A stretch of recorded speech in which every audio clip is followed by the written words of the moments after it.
नमस्ते स्टूडेंट्स। कक्षा 2 में आप सबका हार्दिक स्वागत है। आइए आज हिंदी का पहला काव्य हम सीखते हैं।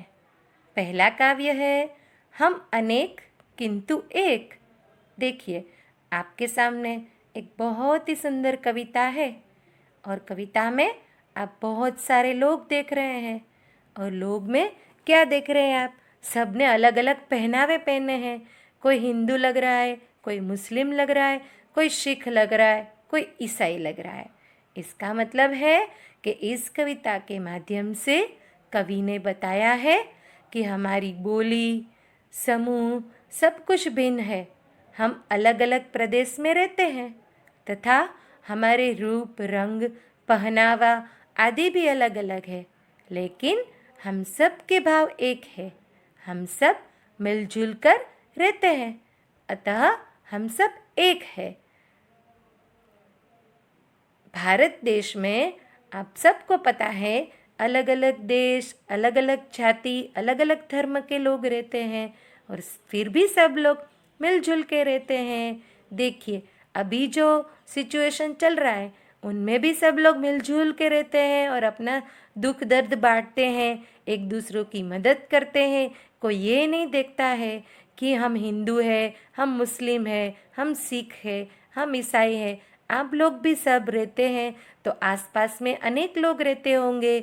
सभी के धर्म अलग अलग हो सकते हैं, जाति अलग अलग हो सकती है, फिर भी आप अपने मोहल्ले में अच्छे से मिलजुल के रहते हैं। आप पाठशाला में भी आते हैं तो भी आपके क्लास में अलग अलग धर्म और जाति के आपके दोस्त होते हैं, लेकिन आपको पता ही नहीं होता क्योंकि आप पाठशाला में अपनी कक्षा में एक दूसरे की मदद करके एक होते रहते हैं। इसीलिए आज की ये हमारा काव्य है हम अनेक किंतु एक। अनेक है लेकिन ज़रूरत पड़ने पर हम सब एक हो जाते हैं। इस काव्य में हमारे देश की एकता दिखाई हुई है। चलिए काव्य का मैं पठन करते हुए आप सबको समझाती हूँ। हम अनेक किंतु एक, बोलियां हजार है, टोलियां हजार है। यानी हम अनेक है किंतु एक ही है। हमारी सबकी सोच एक ही हो जाती है जब जरूरत पड़ती है। बोलियां हजार है, जैसे गुजराती भाषा है तो गुजराती भाषा में भी अलग अलग लहज है बोलने का। कोई अलग से गुजराती बोलता है, कोई अलग से गुजराती बोलता है। वैसे ही सभी प्रदेश की भाषाएं अलग अलग हैं, फिर भी हम एक हैं। टोलियां हजार है, टोलियां हजार यानी कि ग्रुप्स यानी टीम बहुत है, बहुत सारी है, लेकिन फिर भी एक कहलाते। कंठ जो अनेक है, राग भी अनेक है, किंतु गीत भाव एक है। हम अनेक किंतु एक। कंठ जो अनेक है यानी जो सब लोग गा रहे हैं, कोई भी गीत गा रहे हैं तो सबकी आवाज़ एक जैसी नहीं होती, सबके अलग अलग आवाज़ है, यानी कंठ अनेक है।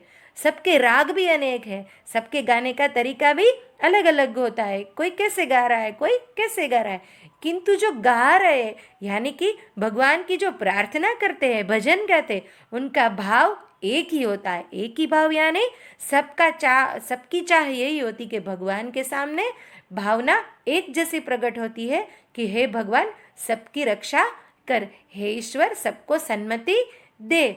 लेकिन हम अनेक हैं, लेकिन किंतु हम फिर भी एक हैं। हम अनेक किंतु एक, हे कई प्रदेश के किंतु एक देश के, विविध रूप रंग है भारत के संग है। स्वर अनेक बात एक, हम अनेक किंतु एक। इस पंक्तियों में बोला गया है कि हम विविध रूप रंग के हैं, अलग अलग प्रदेश के पहनावे अलग है, अलग अलग प्रदेश की भाषा अलग है, अलग अलग प्रदेश का खाने का तरीका अलग है, लेकिन हम सब एक है। विविध रंग रूप के होते हुए भी हम भारत के नागरिक हैं और हम भारत देश के वासी सब एक है। यहाँ पे भारत देश की एकता के बारे में बताया गया है। तो बच्चों इस कविता से हमें यह सीख मिलती है कि हम सब एक है और हमेशा एकजुट रह के ही रहना है। आइए अब इस सुंदर सी कविता के शब्दार्थ हम सीखते हैं। शब्दार्थ यानी शब्दों के अर्थ। इनमें जो कठिन शब्द है उनके आपको अर्थ सीखने हैं। सबसे पहला है कंठ। कंठ यानी गले से निकला स्वर, यानी हम कुछ भी बोलते हैं तो जो सुनाई देता है दूसरों को, उनको गले से निकला स्वर यानी कि कंठ बोलते हैं। अनेक यानी एक से अधिक। आपको सिंगुलर और प्लूरल के बारे में पता होगा। एक यानी सिंगुलर और अनेक यानी एक से ज़्यादा, यानी एक से अधिक को अनेक बोलते हैं। राग।